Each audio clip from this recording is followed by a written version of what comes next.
Please put your hands together for the former Brexit Party MEPs, Martin Daubney and Michael Heaver, the Brexit Brothers. Hey. Hello, Stockport. So far, so good. Are we actually changing politics for good, or are we just queuing for some food? All right. Thank you very much. Okay, so look, why did we start the podcast? Well, obviously, we're egomaniacs. Please, be quiet. Thank you. We started the podcast because Michael and myself were TV and radio print journalists for many years. One of my favourite all-time moments, almost sexual in its excitement, was on the morning of the referendum. I was on Sky News, and Sarah Jane Mee said to me, "How's it going to go today?" I went, "The UK is going to vote to leave the European Union." And the political editor of The Guardian rolled her eyes. I still replay that moment. It's a favourite because we were on the right side of history. That's been said a lot today.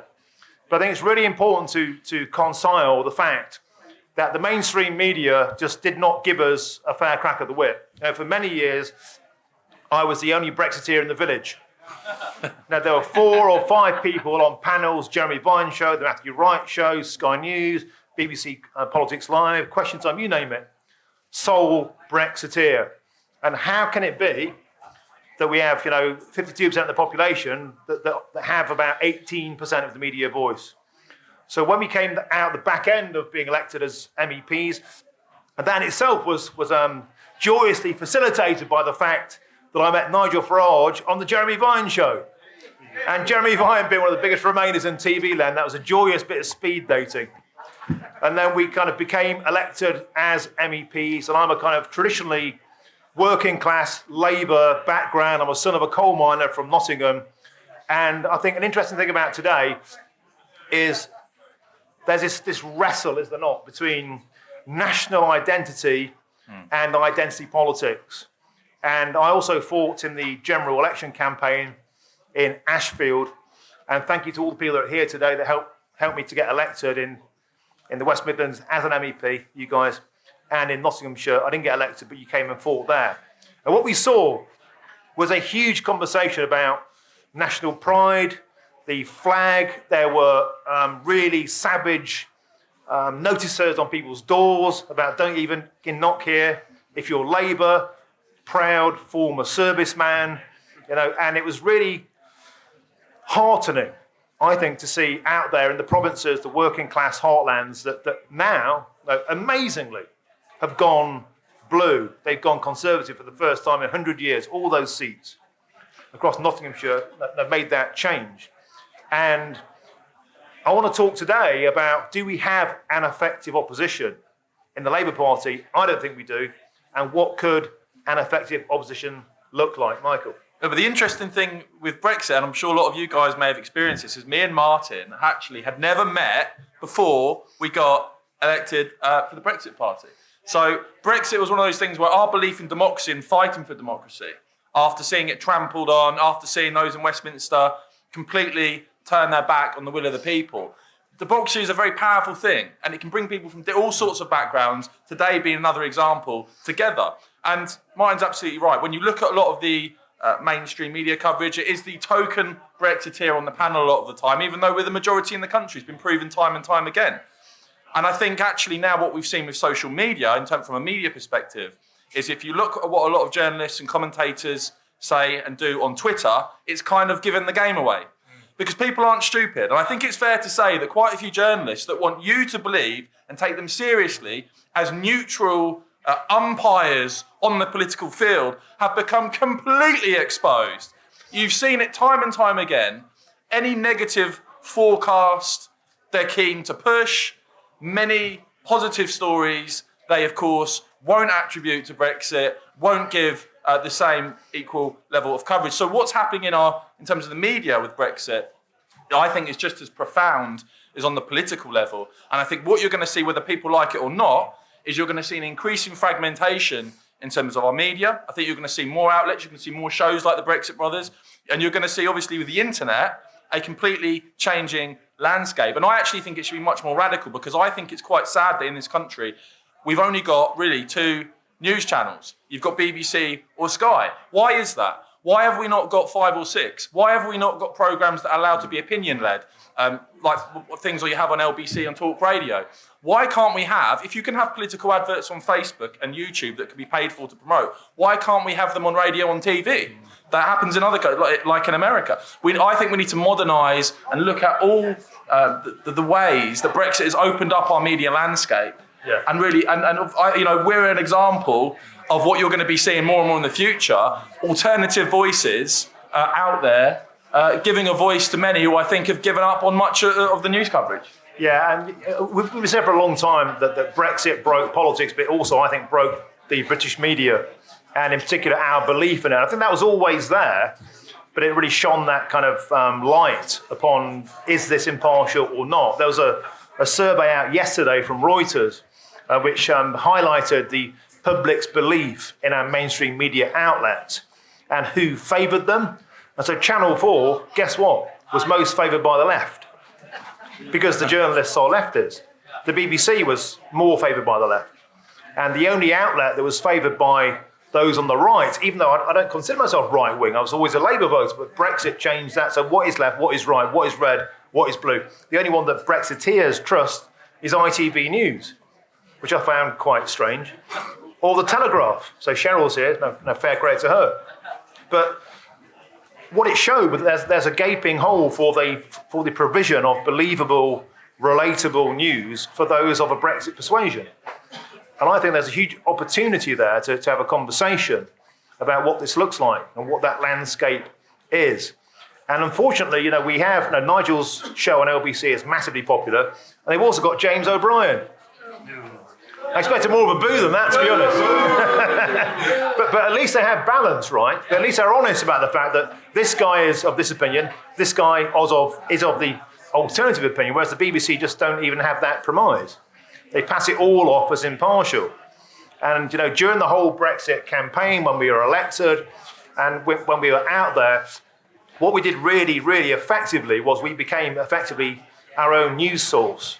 And when the Brexit Party launched, and they took a great many tips from the five-star movement in Italy, and it basically became its own news source. We were our own news channel, and people came straight to the source. It's interesting how 2 weeks ago, Boris Johnson just hired a team of 10 people to be precisely that. And I think we're going to see more of that, live streaming of political briefing meetings, cutting out, if you like, the filter. So if there's a journalist from Channel 4 News sat there, and Boris Johnson gives a press conference and their director of programmes called him a complete liar, are we honestly to believe that their filtration process will be neutral? Well, of course not, it's bullshit. So what is the future of news? And I think what we did with the Brexit Party, and when we were inside the chamber, we were doing videos and we were getting into some pickles, we were directing right from the first day. Those MEPs, Matthew, who were in that meeting, the briefing meeting where we decided to turn our backs on the national anthem on the first day. Well, guess what? Guy Verhofstadt. There we go. Thank you. Guy Verhofstadt turned up in his bollocks to Brexit t-shirt, and the Liberal Democrats also marched in en masse in their bright yellow t-shirts. And what was the front page the next day? It was us lot, because we just outmaneuvered them. And it was a really interesting meeting. There were some voices of dissent. It wasn't a unilateral decision, but as a party, we decided to make a stand to seize that news agenda from the word go. And that was a thing that cost me a lot of friendships on the school run. I live in South East London. It's the most liberal, namby-pamby place you'll ever live. And people just don't talk to me anymore. It's really, maybe they weren't friends all along. Whatever. But the point is, we were bold, we were dramatic, and we made statements, and we were our own news source. And the mainstream media just couldn't keep up. And we were almost winging it. But that is the exciting thing, though, isn't it? The exciting thing about this, and why people should have a lot of hope, is because actually, to be quite honest with you, a lot of the mainstream media I don't watch now. I actually find a lot more stimulating a lot of the stuff you get on the internet, where people are actually putting forth arguments in a honest way, rather than sort of trying to hide behind the cover of impartiality when all they're trying to do is stir the agenda and stir the debate in the direction that they think is most favourable to ultimately what they believe. And Martin's absolutely great. I mean, absolutely right. What we did in the Parliament was we cut out the middleman, and you'll see this more and more.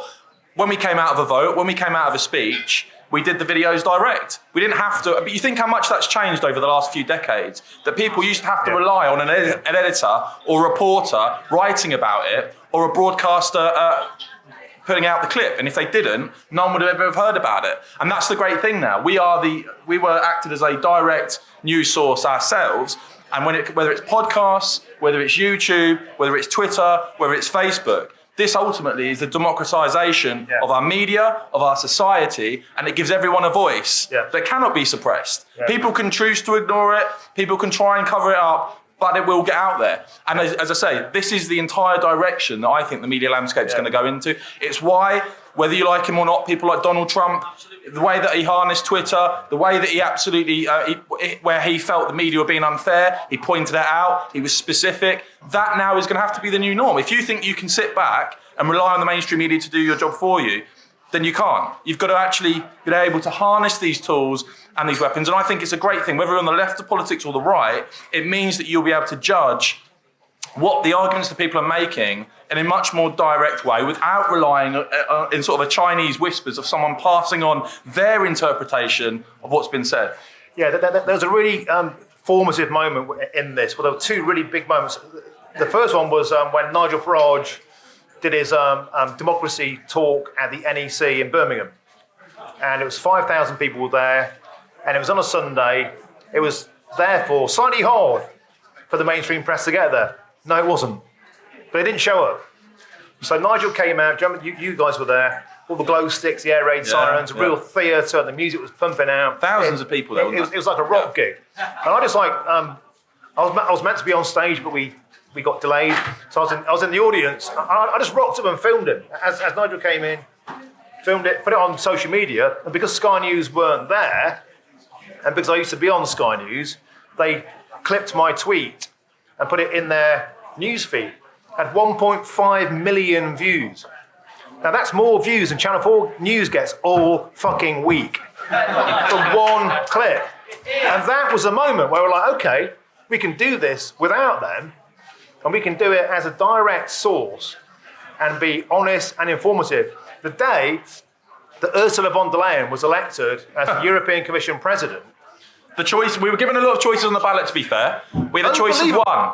Yeah. That's EU, that's their president that now goes around gallivanting around the world, speaking on the behalf of the European continent, apparently. Well, actually, I think not. And majority. Yeah, well, majority of 9 votes. 9 votes, the slimmest margin in EU political history. And as you well recall, Matthew, the previous day, her name wasn't even on the list of the 4 candidates.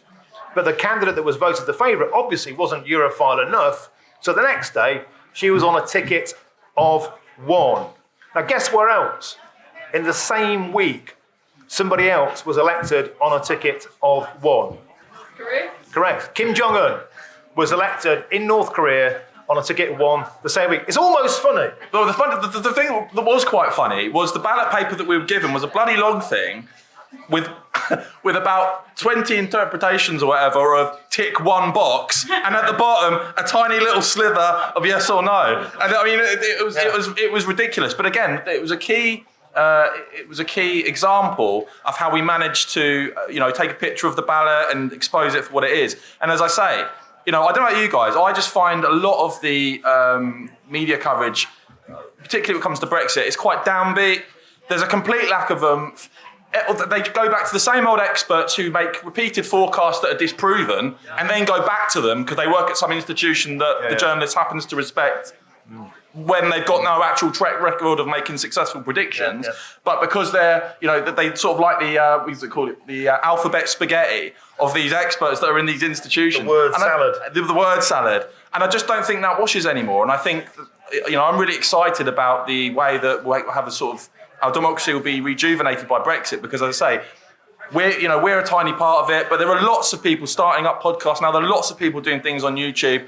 And when I was an MEP, I got to speak in a few schools. And what I always said to kids now was, there has never been a time where there is more information out there directly for you. And the onus should be on particularly our young people, to be free thinkers.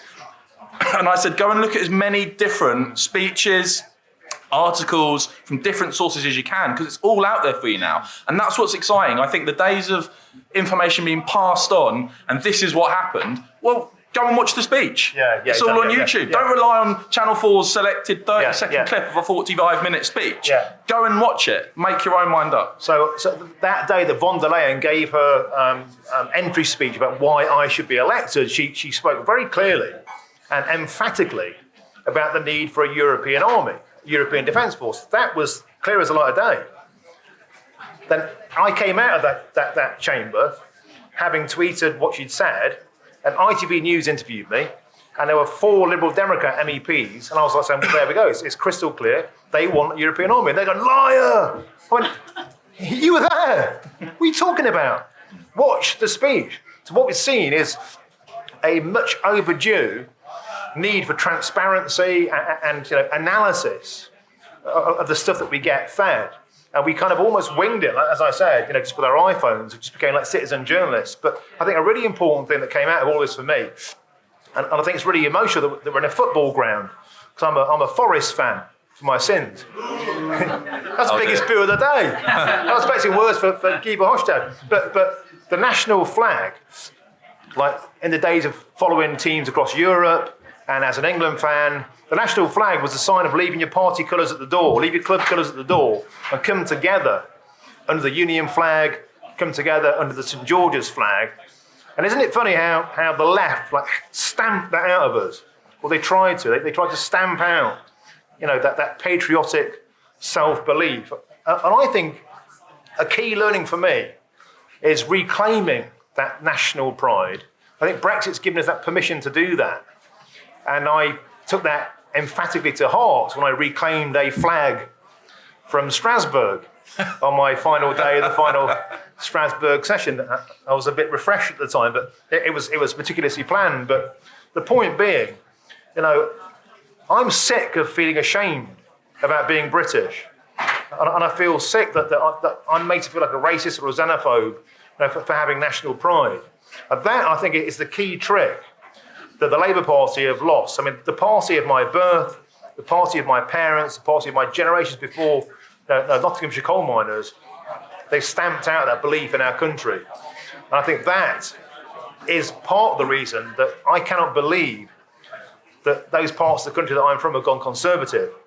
And they've almost looked it. They've almost just inherited the benefit of the fact that we have such a terrible opposition. And one of the great things about the Brexit Party movement, I spent my entire summer interviewing prospective party candidates, and I was just blown away by taxi drivers who knew more about politics than most politicians. It was inspirational to see these guys, these Welsh guys, these Cockney guys, geezers from Portsmouth. Yeah, there you go. This guy's a good one.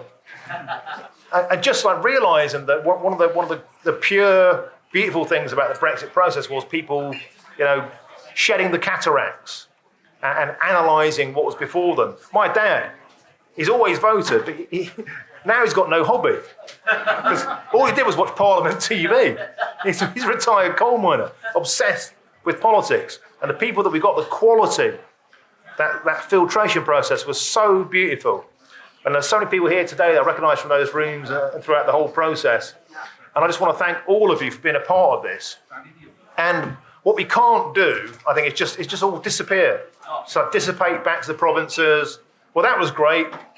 And now let's do what? But this podcast is going to be part of that voice, isn't it? That was our inspiration, to keep that Brexiteer spirit for radical change in our country alive. And of course, it's not just us. There's lots of people doing a similar thing. But as a combined effort, it helps keep that that sort of lust for continual change going, so we don't stagnate again and people think, oh, well, job done, we can go back to how things were before. I don't think that's going to happen anyway, because I say, with every year that passes, the voices of people on social media and on alternative media in terms of podcasts and things is only getting stronger. It's only the audience is only getting bigger. I mean, some of the reviews we've had for the podcast, and if you haven't subscribed, make sure you do subscribe on iTunes. Some of the reviews we've had are really, really nice. People saying, look, it's nice, we have a bit of banter. It's not all serious. but we do talk about serious subjects, and we do it in a positive way. We're optimistic about the future of our country, and I think that's something that a lot of people feel is still not represented adequately in the media. Yeah, just proud to be British, proud to be a Brexiteer, proud to be part of this movement, and thank you all for being a part of it too. Thank you. Cheers. Thank you very much.